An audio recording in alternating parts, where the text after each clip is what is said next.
Trump wants to seize the means of production, apparently, everybody. The U.S. right now is planning to take a 10% stake in Intel, supposedly for national security reasons. I don't know. Under any other president, I might actually go for that one in particular from the national security angle, but I really do think that Trump is just so addicted to doing the deal that he's more caught up in that. And on this one, he probably has his heart in the right place. Oh, but I don't like the outcome. So this is a report from after the cabinet meeting that he took from reporters talking about his 10% stake in Intel. But the Biden-Harris administration, they never called for nationalizing a private company with the federal government like you're proposing with Intel. What do you say to some who say this is a bit hypocritical? And is this the new way of doing industrial policy? Yeah, sure it is. I want to try and get as much as I can. Dude, he's so honest. You can't say that he doesn't just say the thing. He says the thing. I wonder how often Trump is outright lying, because he is so willing to say things that I'm just like, bro, this is like horrible thing per minute. Like he will hit a density of horrible thing that is so high that I'm like, I was about to go after you for that one, but then you said this one, and now that, and you're still talking. Yeah, it's like every fucking politician lies, but he also just says the things, man. Is this the new industrial policy? Yeah, sure. Yep. I want to get as much as I can. He actually said it. That's wild. So I've really tried to map like what he's doing here.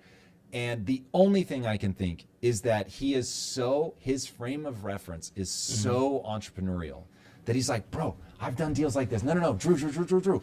I'm going to get you a piece of this. I got you. Bro, as the American people, we're going to get you stuff. This is going to be dope. I'm going to get you some of TikTok. I'm going to get you some of Intel. I'm going to start like hardball negotiating these guys. But as the government, this hits different. And now all of a sudden, the US government, if they get 10%, they are now the single largest shareholder of Intel. Now, they don't have voting power. But guess what, Drew? When the president of the United States calls you into the Oval Office and is like, bitch, I own 10% of this company. You better fucking hop to this, because it'd just be a real tragedy if some tariffs showed up on your door tomorrow, wouldn't it, Drew? The government can start acting like a gangster. Yeah. And I think he realizes the utility of authority from an entrepreneurial standpoint, that he doesn't realize that you cross like a really weird chasm when you go into the government. And when you try to carry over some entrepreneurial principles, it's incredible. When you try to carry all entrepreneurial principles, it becomes maddening. Yeah. And so if this is because it's purely national security, okay. Like if I were convinced, okay, got it. Like there are going to be times where you have to do stuff like that. We have already done it historically, including bailing out the banks and all of that. But historically, this has always been, there's been some big crisis. We had to address the big crisis and then we move forward. This is not that. It could become that as we go down the road. If in the battle for AI with China, like this really ends up being a chip war, and if China really is in the precipice of either sweating Taiwan to the point politically where they just start listening to China more than they listen to the US, or if China just outright goes and takes over Taiwan,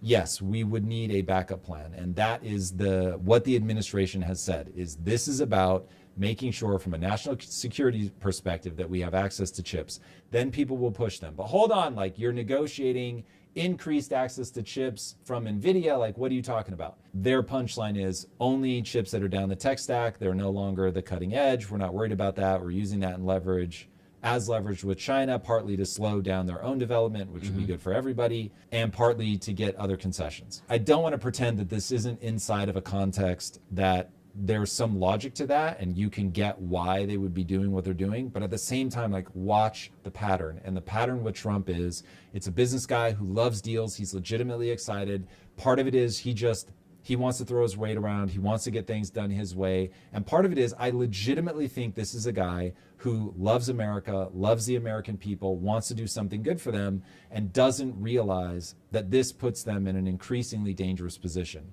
You centralize more power, you start becoming more socialist. It's like you don't out China, you out America, China. With us going in the wrong direction with so many of his instincts, it's not ideal. I want to keep this going because he does say why he did it in comparison to the Biden administration and the CHIPS Act. As a real estate person, if I have an agreement and I have I have any form of a stopgap where I can stop somebody from doing something, right? I have a covenant and an agreement, and they come to me and they say, would like to do something, but you have us restricted. If I do that, they usually have to pay. Now, in the case of Intel, it was interesting, but I hope I'm going to have many more cases like it. Intel came in. I met with the gentleman. I had a lot of respect for him. He came in under a little bit of a cloud. I love that. A little bit of the cloud. They were in trouble.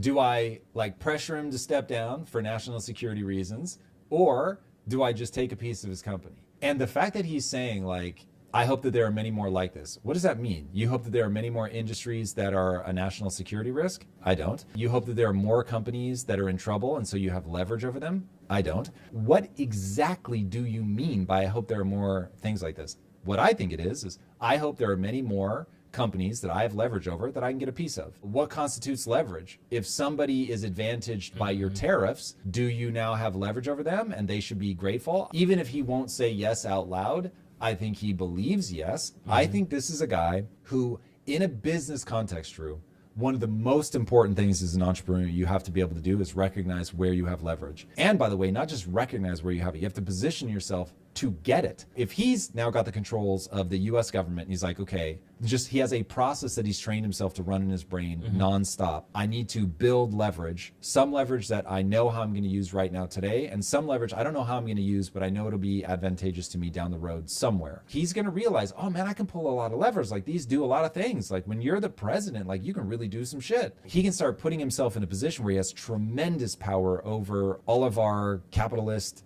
entities. And if he's looking at Xi and he's like, yo, I really do like that he just puts an official in the company and is like, listen, car manufacturers, I'm going to need you guys all to vote as one block because I'm going to use you as negotiating power against India, US, whatever. So here's the party line, do as you're fucking told, or suddenly you're going to find yourself being re-educated. And then they just do it. That's the kind of thing that I could see Trump being like, that's pretty dope. Listen, I'm not trying to take over these industries. Xi doesn't take over the industry. He lets them compete. But boy, oh boy. I just have some notes. Yes. I have some notes. I have some notes. Don't be intimidated by all the guys with the guns. You know what I mean? They're just notes, Drew.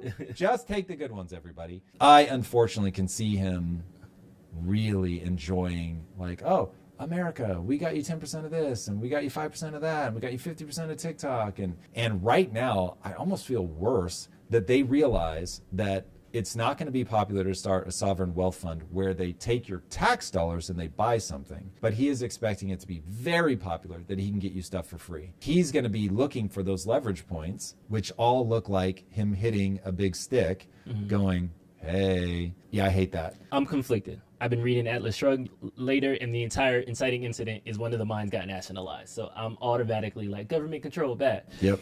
On one side, we have the sovereign wealth fund. Hypothetically speaking, it includes $500 billion in tariff revenue, 10% of Intel, 20% of TikTok, 5% of these other organizations, and that's growing in a stock market, in a portfolio, etc. On the other side, to your point, should the government be in bed with these people? The CHIPS Act, we put up $100 billion on initial estimates that's been paid so far.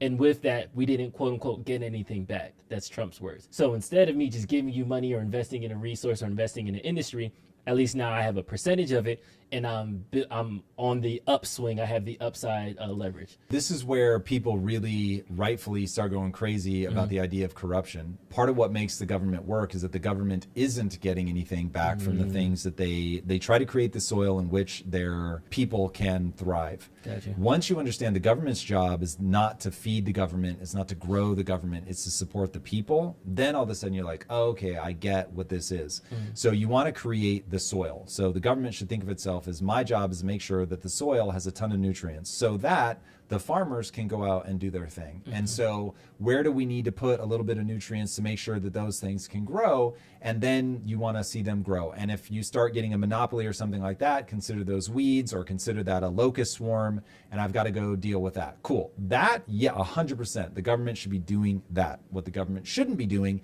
is betting on farms and saying, ooh, I want this farm to win because this farm is a little bit better for me. And then me suddenly becomes, well, it starts by saying that me as the American people, Then me becomes me, the politician. That's where all of this stuff gets dangerous. And so again, China is showing you what that model looks like.